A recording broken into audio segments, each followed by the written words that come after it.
Scientists at the Crops Research Institute of the Council of Scientific and Industrial Research are finalizing a project to introduce mechanization into Ghana's plantain sector. The research under the mechanization and work in agroecological transition is in response to calls by farmers to alleviate the drudgery in plantain farming and also reduce the use of herbicide that pose health and environmental risks. Now, the project also seeks to maximize production to halt the perennial challenge of plantain scarcity, ensuring food security. More in this report. For years, consumers and traders of plantain have endured the annual cycle of plantain scarcity, which usually comes with its exorbitant costs. The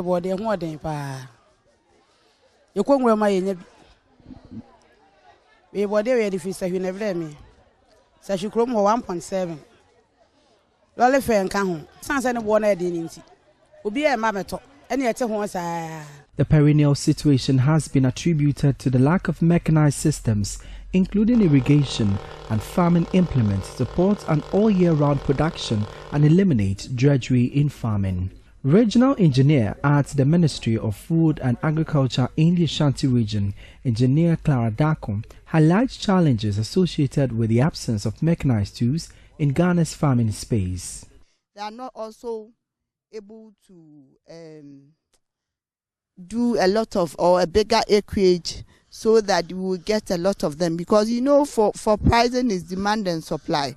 So if there are a lot in the system, the prices will go down. But because we don't have machinery to do expansion, we are just doing small acreages, and then what comes out is what we buy. So it's helping the farmers not to get a lot of money with the expansion and also with the quality, because if you have machines, you are not going to add chemicals.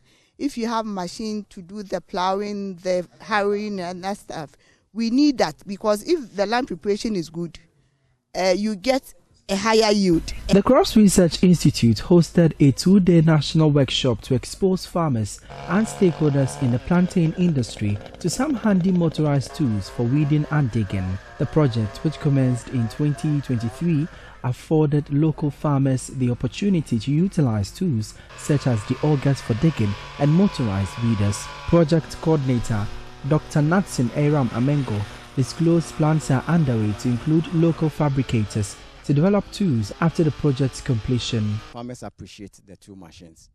They believe that it is good for their cause, but there are issues with acquisition. Where can we get it at an affordable price? Then there are issues also with maintenance. Who will maintain it for us when it breaks down? Then we also went a step further to look out if we could more or less get local fabricators and other people in the mechanization chain to either manufacture parts or manufacture them in whole, so that they wouldn't have to buy them from outside at higher prices. The project is being implemented in other West African countries like Benin and Ivory Coast, with opportunities for cross-border tool adoptions. Pauline Pigot is the international coordinator for the Mekawat project. There are a lot of ideas that get exchanged, and for example, we've seen that the way the auger was, the frame for the auger was built here, is now adopted in Benin.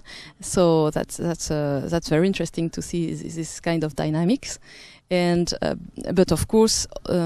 For all the situations, there are some differences, and the farms are different. The farmer doesn't want the same thing. So all those two. For Joy News, my name is Emmanuel Bright Kweku.